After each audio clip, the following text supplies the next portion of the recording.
Spotlight is a production of CTNY, the Catholic Television Network of Youngstown. It seeks to spotlight people, places, and events from around the Diocese of Youngstown that promote the new gospel of joy called for by Pope Francis. Your program host is Father James Korda.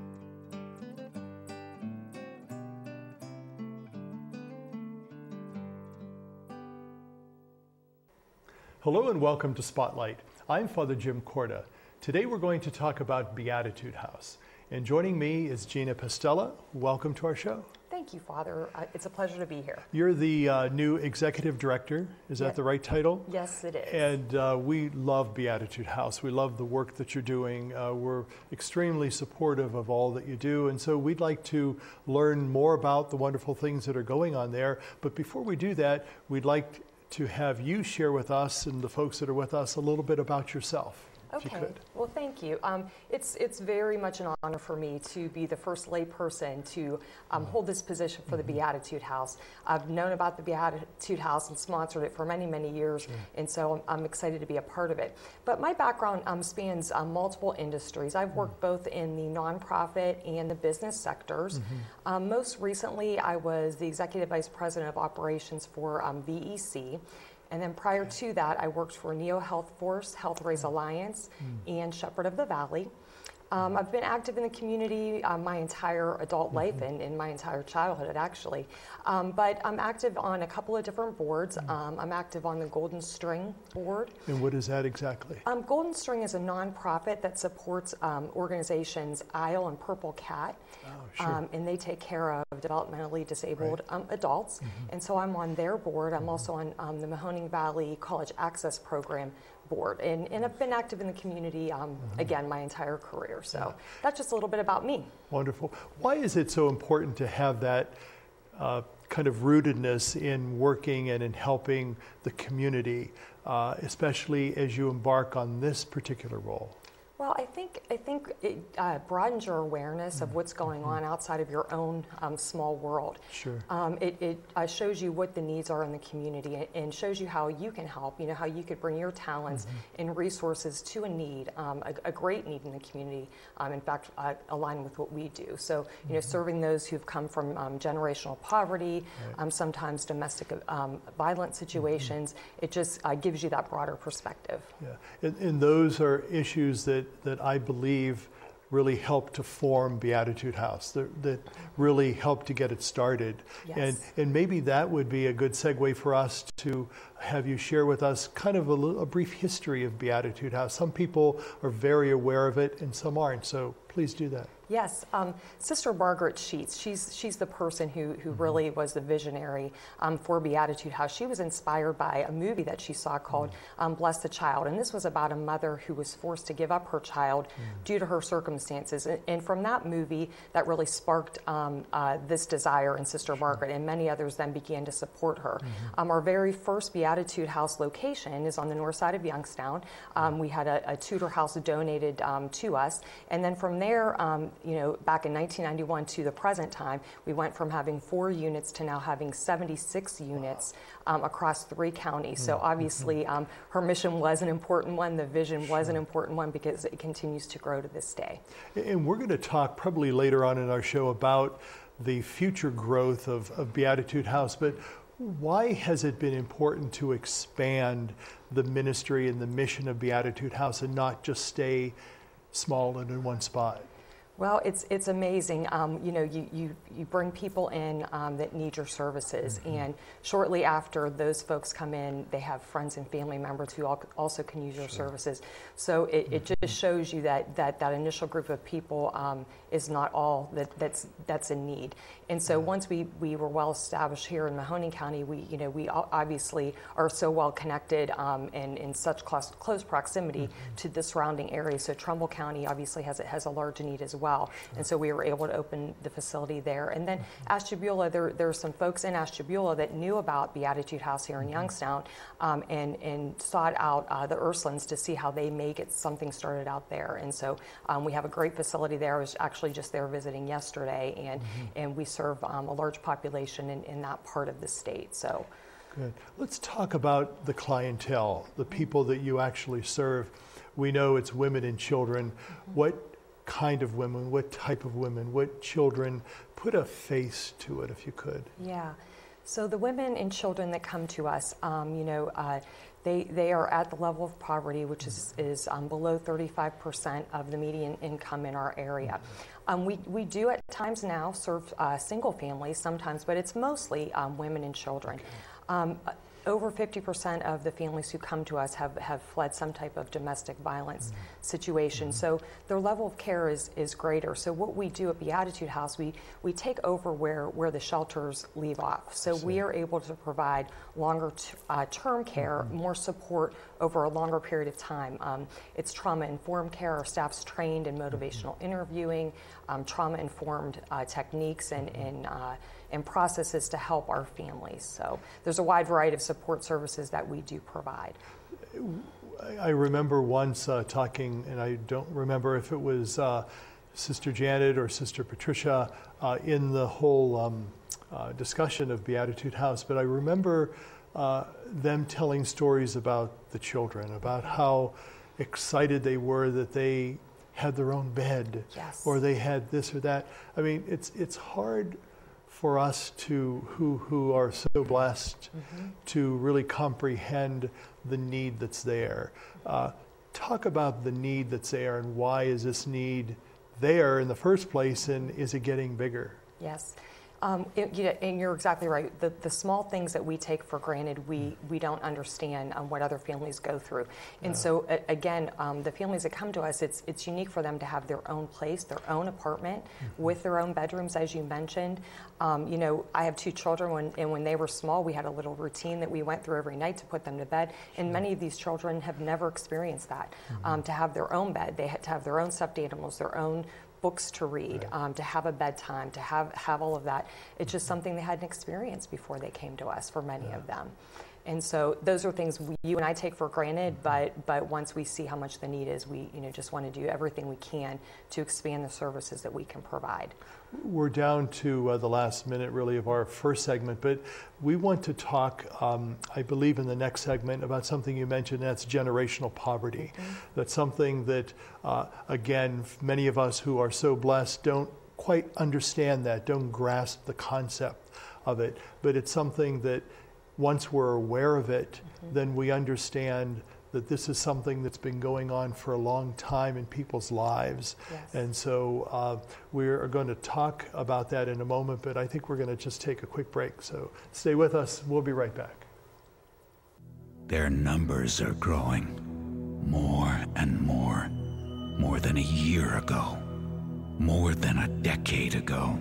More people now living in this state than nearly any state in the Union. 1 out of every 8 people in America, 1 out of every 10 families in America, 1 out of every 6 children in America, 33 million Americans struggling just to remain standing, 33 million Americans teetering on the brink of hunger, sickness, hardship, uncertainty. 33 million Americans in these United States descending into poverty. And as their futures fall, so does our nation's. We are in our 7th year at Cristo Rey Jesuit High School. One of the things that's unique about this school is that our kids work 5 days a month at offices in downtown Chicago to pay for their education. We got telephone calls the first day thanking us for sending us those kids to their companies. 95% of our kids are the first ones in their families to finish high school, and 87% of our graduates are in college right now. No one believed that it would be as successful as it is. Well, it's obviously caught on, and we're very, very excited about it. Welcome back to our show. I'm talking with Gina Pastella, who is the Executive Director of Beatitude House. Gina, before we took a break, we were talking about this issue that we call generational poverty. Many people don't fully understand or really comprehend what that's all about, but it's a real issue and problem, not only just in our area, but in many cities around the country. Can you explain what that is, first of all, and then share with the folks that are with us how you learned a little bit more about that to better help you in the work that you're doing? Sure. Generational poverty is just what it says. It's families who've experienced poverty generation after generation. They've been stuck in that cycle for a very long time, and it's very difficult for them to move themselves beyond that.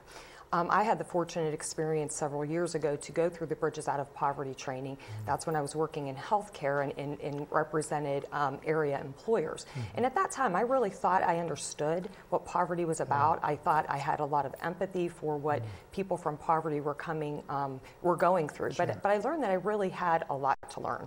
At that time, I was working in healthcare, and we had our entry-level staff who we did experience quite a bit of turnover, and many of those folks were from generational poverty. And I remember an eye-opening moment when I thought to myself, I never had to make the decision to stay home from work and then possibly be fired because that was my last absence. Sure. Or leave my toddler at home by themselves so that I could go to work, keep my job, and keep a roof over their head. But those are the very, very real situations that people from generational poverty do experience. They live in what they call the tyranny of the moment. So their lives are always in crisis.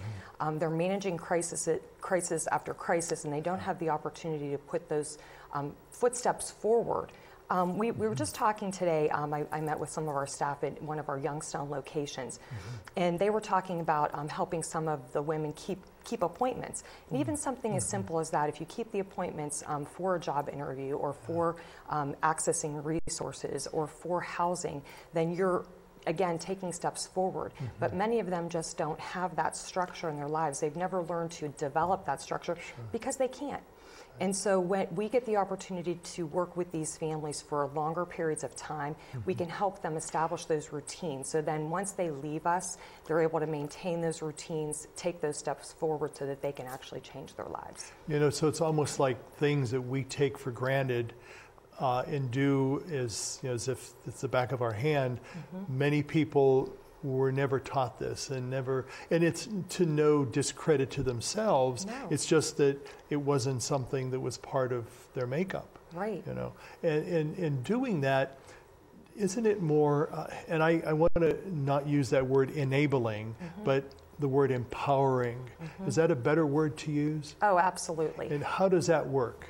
So just, some of the services that we provide are, some of the support services are life skills training. So, one of those is what I just mentioned, just, managing your schedule, keeping appointments. We also provide some services to help with parenting techniques because, again, when you're living in crisis, some of your parenting skills, can decline because you're trying to keep things keep your head above water. And so those are some of the things that we work with our families on. We work with the children. We work with our adults. One of the big, and we'll talk about that maybe later, some of our future plans, but one of Sister Margaret's passions when she first started Beatitude House was about education, post-secondary education, and we are starting to revamp some of those programs we could talk about later. But again, it's just helping our women know how to access resources. That's a big thing in generational poverty. They typically just don't know how, have not been taught, have not had the experience of accessing resources that they need to move them beyond a crisis or need situations. Let's talk about the different sites that you have. Are they all the same or do they have different purposes? They're all different. They all have, in fact, something that I've been experiencing. I've only been here for about a month, and I've been to each of our sites a few different times, and just experiencing just different personalities. I think each site has its own kind of personality, but they're all different. The facilities that we have on the north side are homes, houses, and they have several different apartments within those homes. We also have locations that are former buildings that somebody else occupied, and some used to be classrooms, healthcare settings, so those have been adapted into apartments. We also have individual units throughout various areas of Mahoning County. Okay, and is the mission all the same? The mission is to what? Yes, and we provide both transitional and permanent supportive housing. And that's the word I was looking for, transitional. Explain how that process works, because it's not something that is a forever thing. They're not there to live permanently. Yes. So in the transitional model, they come to us for a period of time, and that period varies just, depending on the situation.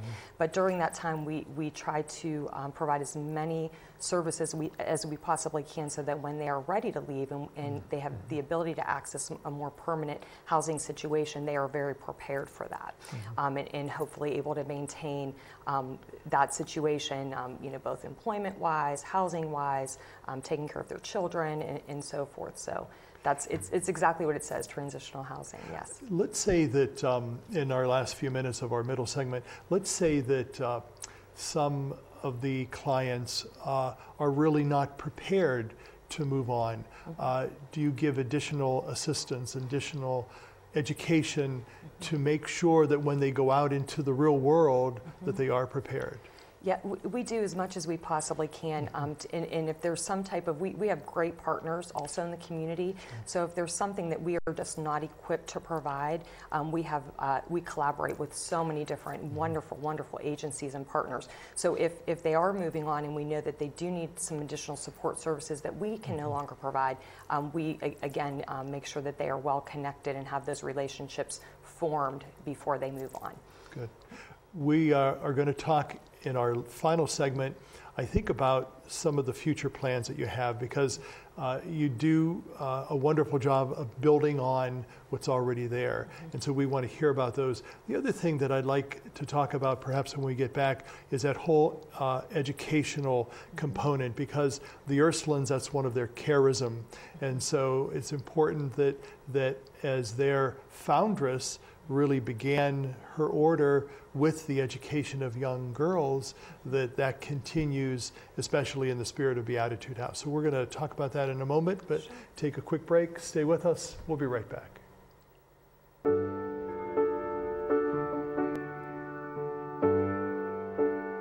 There is a place where a total stranger will give you their blood.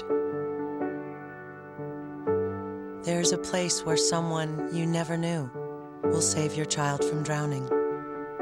A place where people from 7 states away will turn up at your door and give you food and shelter after a flood. There's a place where a person who doesn't look like you, talk like you, or dress like you will stretch out their hand and put it across your shoulders and say, everything is going to be okay. That place is called America, where we look out for each other, and it's up to us to keep it that way. When you help the American Red Cross, you help America. I am Marino. Je suis Marino. I am Marino. I believe that we are all connected to each other, and that it is the gift of compassion that unites us and makes us one. It doesn't matter what language, culture, or tradition we come from. We can share compassion wherever we are. Marino, an American Catholic organization of priests and brothers, has been reaching out to those in need for nearly 100 years in 26 countries throughout the world. Marino dedicates 86 cents of every dollar donated to their programs, and with your help, they can do more. Missioners, workers, volunteers, supporters, we are all Marino. I am Marino. Yo soy Marino. I'm Father Mike, and I am Marino.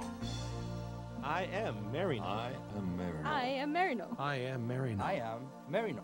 I am Marino.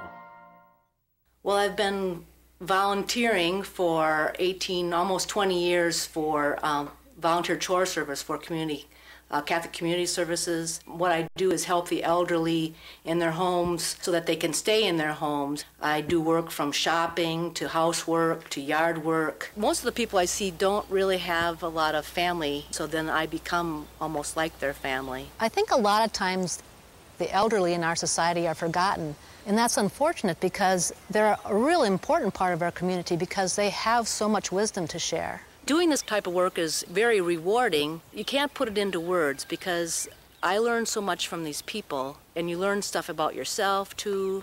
You learn to see God in a variety of people, in a variety of settings. The other day she told me that every night she When she goes to bed, she thinks about her little angel, when her little angel's going to come and check on her the next day. And that's me, yeah. By the time we can walk, each of us yearns for the joy that comes from being able to do for ourselves. Church World Service believes that being self-reliant is a joy everyone should share.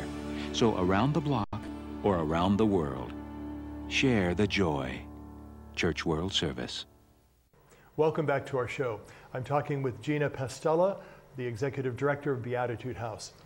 I think what I'd like us to do, Gina, is to talk about the educational component of Beatitude House, because I think that's really an important facet of what you impart to the young ladies that are there. Yes, we're really excited about that. Again, that was one of Sister Margaret's strong passions and missions. And so one of our strategic initiatives just starting this year is to greatly expand our Beatitude House Scholars Program. How that works is basically, we are encouraging our women to go to continue their education and post-secondary education, hopefully to get a 4-year or 2-year degree or maybe a technical degree.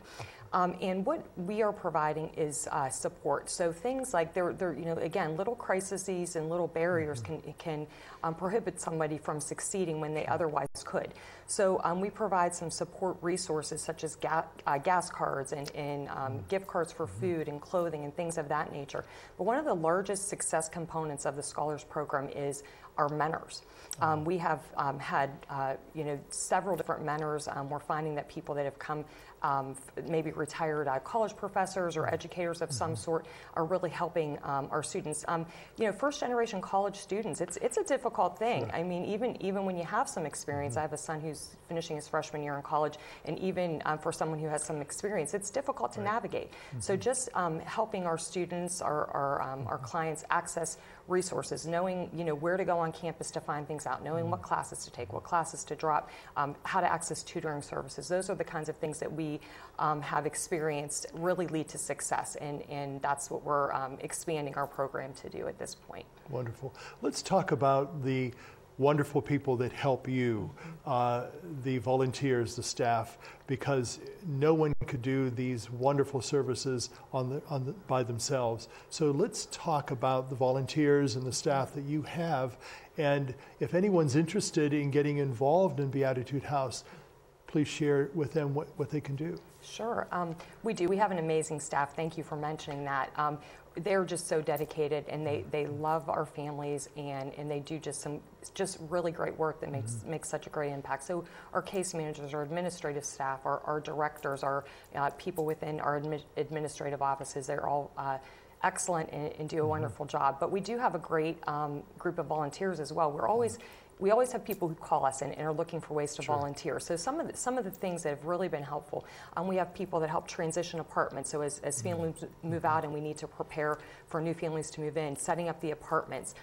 We have people that help. I just learned that a group of young professionals are going to come at some point in the spring to help plant flowers, to help do our mulch beds, things of that nature. So our facilities are very attractive to our families and very well maintained. We have many area businesses that provide some in-kind services. Again, we have people who serve as mentors. We get a lot of donations. We're so grateful for that from the community, but sometimes it's challenging to manage and organize those. So we have some regular volunteers who do that for us. At our Youngstown location, we have a place where children's clothing is kept so that our families can go. It's set up very much like a department store, so things are organized by size and gender, so that our families can go ahead and kind of shop when they come in. We have volunteers that organize our housing supplies and things of that nature. So those are the types of volunteers, people that serve as mentors and help tutor the children and a variety of different things. But if somebody wants to get involved as a volunteer, they can go to our website, beatitudehouse.com, and there's a place on the website where they can access information on how to become a volunteer. Wonderful. Let's talk about the funding, and then we're going to talk about the future plans that you have. Yes. We receive funding from multiple sources. About 40% of our funding comes from government sources. 30% comes from private donations. Another 10% comes from private foundations. And then another, the remaining 10 to 20% just comes from various funds, various sources, I mean. So we do have a diversified model. We're looking to expand that. That's one of our strategic plans. We wanted to greatly expand our major gift campaign. So we'll be looking to do some new things there.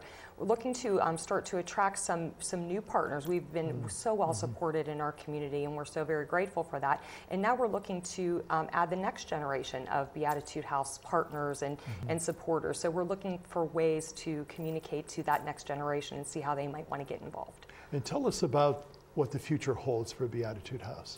Well, we're excited because we're just embarking on our new 3-year strategic plan. So I mentioned a couple of those, our scholars program and diversifying our funding model. We're also looking to, just share our story a little bit better. This is one great opportunity, so I really appreciate being here. But sometimes we get confused with other wonderful agencies in our community, but we want people to understand what we're all about and how they can support us and become involved. So we want to tell our story, and we, again, want to get some more people involved in next generation of partners. We also want to further develop our board.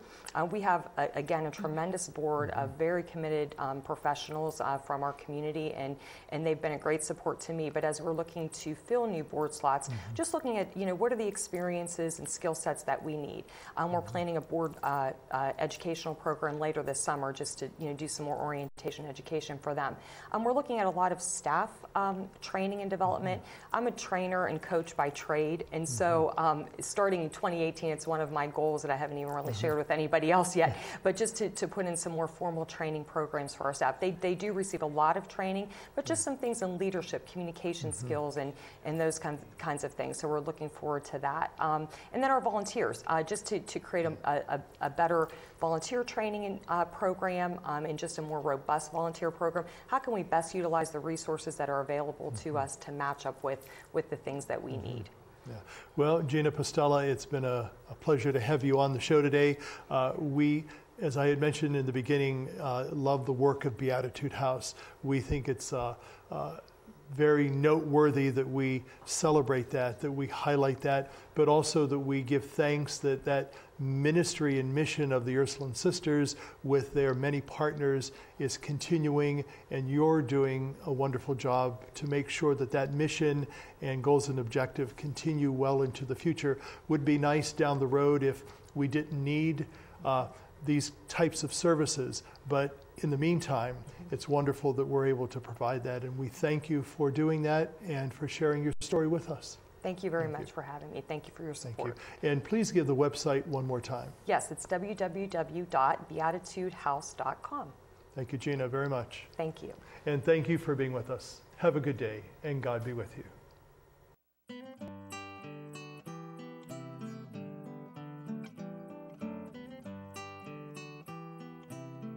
Spotlight has been a production of CTNY, the Catholic Television Network of Youngstown. Your program host was Father James Korda.